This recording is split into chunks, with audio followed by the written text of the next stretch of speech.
Vous vous sentez parfois oppressé par votre quotidien, faites donc une retraite mystique.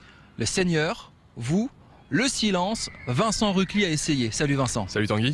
Alors qu'est-ce que c'est que cette idée? Il y a quelques jours, vous avez participé à une retraite mystique, c'était à Hauts-de-Roth je crois. Qu'est-ce qui s'est passé? Au foyer de charité de Hauts-de-Roth, je suis parti avec 8 personnes pour un petit périple spirituel. Je dis petit périple parce que je suis resté que 20 heures. Les autres sont restés plus d'une semaine et qui s'est conclu par une grosse soirée prière à Nouvel An. On a fait la fête. On a fait une grosse fête, prière, marathon. Qui était avec vous? Qui part dans ce trip mystique? C'est forcément des gens qui sont plutôt chrétiens, plutôt croyants. Après, l'idée, c'est qu'on veut ouvrir un peu à de nouvelles personnes, peut-être des étudiants, des couples qui aimeraient se ressourcer. Il y a vraiment une idée de se développer autour de ça, parce que vous savez, c'est la crise du culte et il faut trouver de nouvelles ressources. Est-ce qu'on partage, est-ce qu'on communique, est-ce qu'on partage la foi justement pour essayer de la revigorer? Ouais, c'est l'idée en tout cas. Hein. Le mieux Tanguy, c'est qu'on regarde cet extrait. C'est Gisèle Gaillot qui parle. Elle est au foyer depuis 1979 et elle va nous raconter la journée type d'un retraitant. Le matin, nous commençons la prière qui s'appelle la prière des laudes à 8 heures. Il y a un enseignement dans la matinée et la messe vers 11h15. La prière du chapelet l'après-midi suivie d'une conférence. Et puis en fin de troisième conférence, en fin d'après-midi, et une prière d'adoration silencieuse le soir. Nous avons choisi aussi un horaire qui soit assez reposant parce que les gens arrivent souvent fatigués. Vincent en avait besoin, il l'a fait, il revient frais comme en gardon. Vous êtes reposé du coup? Ah ouais, j'avais pas trop le choix, hein. Fermeture des portes à 22 h. Du coup, je me suis retrouvé dans ma chambre, il n'y avait pas de télé, il y avait seulement la Bible. Du coup, je me suis vraiment couché tôt. Vous avez dormi?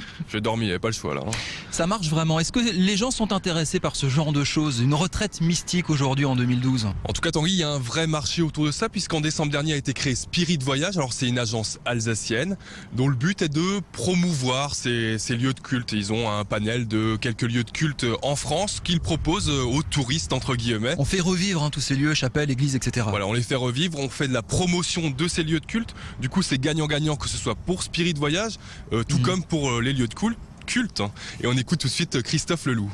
Nous nous sommes rendus compte que la fréquentation de ces lieux était relativement faible et confronté à la nécessité d'améliorer à la fois le confort des personnes accueillies, mais aussi de se mettre en conformité avec les réglementations liées à la sécurité des personnes. Eh bien, ces centres avaient besoin d'améliorer leur fréquentation pour générer la ressource leur permettant de financer les travaux à venir. En travaillant avec eux, on s'est aperçu que si leur capacité à accueillir, si leur capacité à enseigner était très très forte, en revanche, leur capacité à se faire connaître et à promouvoir leur offre de séjour était elle plutôt faible. Alors Vincent, dans cette fameuse retraite, je vous le rappelle, vous étiez à Hauts-de-Roth, vous avez pu approcher les gens, communiquer, c'était quoi l'ambiance? Qu'est-ce qu'on vous racontait? On va pas raconter grand chose, puisqu'en fait la particularité de cette retraite, c'était que c'était une retraite silencieuse. Donc, pas le droit de parler? Ils avaient le droit de chanter les louanges de Dieu, et on avait le droit à un peu de musique pendant le repas pour éviter les bruits de bouche. C'était du bac. Faut être motivé. Bah ouais, faut être motivé. Hein. Justement, j'ai rencontré Sophie et Victoria. Alors vous allez voir, pour elles, le silence, c'est plutôt excellent, quoi. À table, j'aime beaucoup parce que souvent, surtout en France, à table, je trouve que les discussions sont un peu superficielles.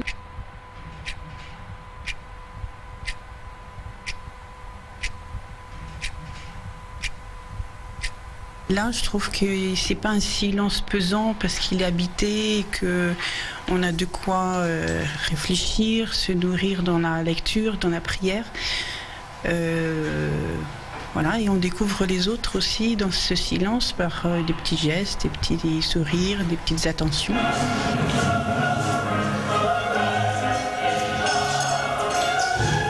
On réagit en fait dans sa tête et du coup ça va plus loin. On s'arrête pas à la parole, c'est comme si on l'avait dit, mais on va plus loin dans l'écho de ce qui a été dit. Il faut des grands sourires quand vous vous rencontrez, mais n'entamez pas de conversation parce que c'est dommage. pour votre retraite et c'est pas bon pour les autres qui sentent que le silence est à ce moment-là, il est mis en cause. En fait, il faut faire de l'expérience, mais ça fait du bien. On résume, un lieu de culte, du silence, de la musique classique, une Bible, pas de jeux vidéo, pas de télé.